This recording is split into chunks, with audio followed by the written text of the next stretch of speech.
Hello, আসসালামু আলাইকুম guys. আজকে আমরা যাচ্ছি যে আমাদের গাইবান্ধায় মামুনুল হক এসেছে। সো আমি খুবই বিষয়টা নিয়ে প্রাউড ফিল, কারণ আমাদের এলাকায় আসবে। সো আমরা আজকে ওই জায়গায় যাব। তো আমাদের সাথে শেষ পর্যন্ত ভিডিওটা দেখুন, অ্যান্ড আমরা চেষ্টা করবো যাতে যতটুকু আর কি দেখা যায় ওখানে না যাওয়া পর্যন্ত হচ্ছে না, যে কী করা যায়। তো চ্যানেলটি অবশ্যই সাবস্ক্রাইব করে পাশে থাকুন আর ভিডিওটা সম্পূর্ণ দেখুন। আমরা প্রথমে রিক্সায় চললাম, তারপর রিক্সায় চড়ে আমরা আগে ওই ইসলামী স্কুলের ওখানে যাব, অর্থাৎ ওখানে আমাদের আজকে মামুনুল হক আসবে এবং ওখানে সমাবেশটা অনুষ্ঠিত হবে। আমরা যাচ্ছি, এখন বাজে 4টা। তো দেখা যাক আমরা তারপর যে গিয়ে দেখতে পাবো পরিস্থিতি কি। তবে অনেক লোকে যাচ্ছে আসছে, কিছুই বোঝা যাচ্ছে না এখন। এরপর রিক্সা থেকে নেমে হাঁটা শুরু করলাম। তো প্রচুর লোক, আর জানা যাচ্ছে যে এটা একটা ইসলামিক দলের সমর্থন দ্বারা সবাই আর কি টুপি পাঞ্জাবি পরিহিত লোকজনই বেশি দেখা যাচ্ছে। তো এটা স্বাভাবিক। তো আমরা যতই এগোচ্ছি ততই কিন্তু লোকের অর্থাৎ প্রচুর লোক। আমরা রাস্তা দিয়ে আমি রিক্সায় অর্ধেক রাস্তায় নামলাম, কারণ যাওয়ারও কোনো প্লেস নেই, দেখা যাচ্ছে প্রচুর প্রচুর লোক। তো আমরা নিজে আবার রিক্সা আলাম মামাকে বললাম যে মামা আপনি এখানে থামেন, আপনি সামনে যেতে পারবেন, আমরা হেঁটেই যাই। তো আমরা যাচ্ছি, হেঁটে হেঁটেই যাচ্ছি ইনশাল্লাহ। খুব ভালো লাগার একটা বিষয়, আমরা আজকে ফার্স্ট টাইম একটা ইসলামিক দলের এরকম সমাবেশ দেখবো। এর আগে অনেক আওয়ামী লীগ বিএনপির অনেক কিছুই দেখেছি, বাট এবার ফার্স্ট টাইমের মতন একটা ইসলামিক দলের আমি বিশেষ করে লাইভে দেখবো। তো দেখা যাক সামনে কি হয়। আর প্রচুর লোকজনে তো ভরপুর, আর বেশিরভাগ এখানে অর্থাৎ টুপি পাঞ্জাবিওয়ালাই বেশি, যত লোক দেখা যাচ্ছে টুপি পাঞ্জাবিওয়ালা।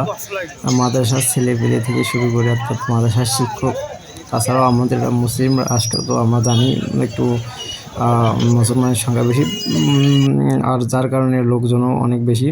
তো এটা আমাদের হলো বয়েজ, আর বয়েজ মাঠে না, আর আসলে মেইন অনুষ্ঠানটা হবে ইসলামিয়ার মধ্যে হবে, আর এটা বয়েজ স্কুলের মাঠ। আমরা ইসলামিয়ার দিকে আগাচ্ছি। তো আমরা দেখতে দেখতে কিন্তু প্রায় ইসলামিয়ার সামনে চলে এসেছি, এখন সামনেই ইসলামিয়া। তো আমরা স্কুল মাঠে ঢুকবো, বাট আমরা এখানে আসি একটা ব্যাড লাক। আমরা যে কথাটা শুনলাম আমাদের মনটা অনেক খারাপ হয়ে গেল। এখন বলতে পারেন যে ভাইয়া মনটা খারাপ হওয়ার কারণ আপনারা এখন বুঝতে পারবেন, কারণ আমরা এমন সময় আসছি যে সময় এসে শুনতে পাইতেছি নাকি অর্থাৎ অনুষ্ঠান শেষ, বক্তব্য হয়ে গেছে। তো আমরা আসতে যে গাড়িগুলো দেখলাম ওই গাড়িতে মামুনুল হকও চলে গেছে। তো প্রচুর লোক মাঠে এখনও দেখতে পাচ্ছেন, প্রচুর লোক, সবাই বের হচ্ছে, কারণ অনুষ্ঠানটি এখানে শেষ হয়ে গেছে। আর অর্থাৎ আলোচনা সবার শেষ হয়ে গেছে। এখন আর আমরা খালি মেটে এসে এখন কি করি, খুবই আফসোস, আমিও খুবই আফসোস, কারণ আমরা আস্তে আস্তে অনেক লেট করে পেরেছি, কারণ একটা ব্যক্তিগত কাজ ছিল, আর কাজটা থাকার কারণে যাই হোক সবার আসা হয়নি। আর অনেক ইচ্ছে ছিল, আমার জানা ছিল যে 5টার দিকে শুরু হবে, বাট 4:30 নাই বাজতে বাজতে সব কিছু শেষ হয়ে গেছে, এটা আসলে ধারণার বাইরে। তো আসলে এর জন্য আমি দুঃখিত, আপনাদের কাছে দুঃখিত এবং আমি নিজের কাছেও অনেক দুঃখিত। তো আরেকটি কথা বলবো যে আমারও অনেক ইচ্ছে ছিল যে আমি সরাসরি দেখবো, বাট দেখতে পারলাম না। বাট এখন পুরোপুরি মাঠ, তাছাড়া কিছু করার নেই। আমিও অনেক কষ্ট পেলাম, কারণ এমন সময় আসলাম, আর আজকে এমন সময় কাজ, তো করার কিছু নেই। সবাই বের হয়েছে, দেখতে পাচ্ছেন সবাই বের হইতেছে।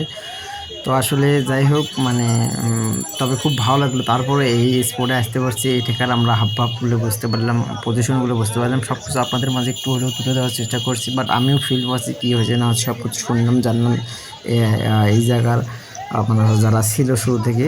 বাট সব কিছু মিলে আলহামদুলিল্লাহ আমি অনেক খুশি, আমার অনেক ভালো লাগলো। বাট দেখা যাক।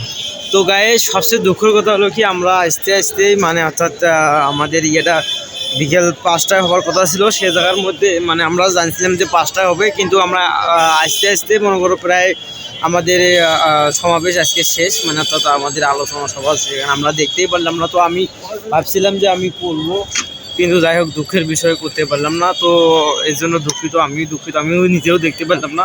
তো আর করার কিছু নেই এখানে, কারণ আমরা আস্তে আস্তে শেষ হয়ে গেছি। দেখতেই পাচ্ছেন, আমরা যখন আসি তখন ওরা সব চলে আসে। তারপর আমরা খালি জায়গায় এসে আমরা ভিডিও করতেছি, আর করার কিছু নেই। তো গায়ে সবচেয়ে দুঃখের কথা হলো কি, আমরা আস্তে আস্তেই অর্থাৎ আমাদের বিকেল 5টায় হওয়ার কথা ছিল, সে জায়গার মধ্যে আমরা জানছিলাম যে 5টায় হবে, কিন্তু আমরা আস্তে আস্তে মনে করো প্রায় আমাদের সমাবেশ আজকে শেষ, মানে অর্থাৎ আমাদের আলোচনা সভা সেখানে আমরা দেখতেই পারলাম না। তো আমি ভাবছিলাম যে আমি করবো, কিন্তু যাই হোক দুঃখের বিষয় করতে পারলাম না। তো এর জন্য দুঃখিত, আমিও নিজেও দেখতে পারলাম না। তো আর করার কিছু নেই এখানে, কারণ আমরা আস্তে আস্তে শেষ হয়ে গেছি। দেখতেই পাচ্ছেন আমরা যখন আসি তখন ওরা সব চলে আসে, তারপর আমরা খালি জায়গায় এসে আমরা ভিডিও করতেছি, মানে আর করার কিছু নেই।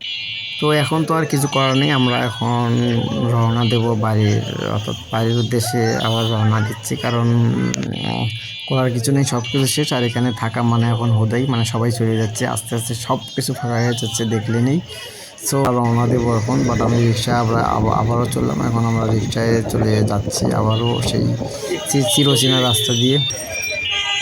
অ্যান্ড এখানে কিচ্ছু করার নেই আমাদের, মানে আমরা তারপর লোক মরে লোক, আমরা এখন ধীরে ধীরে ইনশাল্লাহ আমরা ফাঁকা রোড চলে যাচ্ছি। বাট এই দিকে অত কোনো গ্যাঞ্জাম নেই, এই দিকে অনেক দূরে অর্থাৎ আমাদের মেন মানে অর্থাৎ এই হাই স্কুল মাঠ থেকে, মানে ইসলামিয়া মাঠ থেকে এইদিকে অনেক দূরে। বাট আমরা ফাইনালি চলে আসলাম অ্যান্ড খুব ভালো লাগলো। তো গাইস কিছু করার নাই, আসলে অনেক কষ্ট করে গেলাম, তারপরও পেলাম না। আসলে সময়ের কারণে আসলে সব টাইম মতন যেতে পারিনি, তো দুঃখিত আমি। তো যাই হোক সব কিছু মিলেও তারপর পরিবেশটা দেখতে পারছি, এটাই আলহামদুলিল্লাহ, বা সব কিছু বুঝতে পারলাম। তো সকলে ভালো থাকবেন, সুস্থ থাকবেন, আর অবশ্যই সাবস্ক্রাইব করবেন।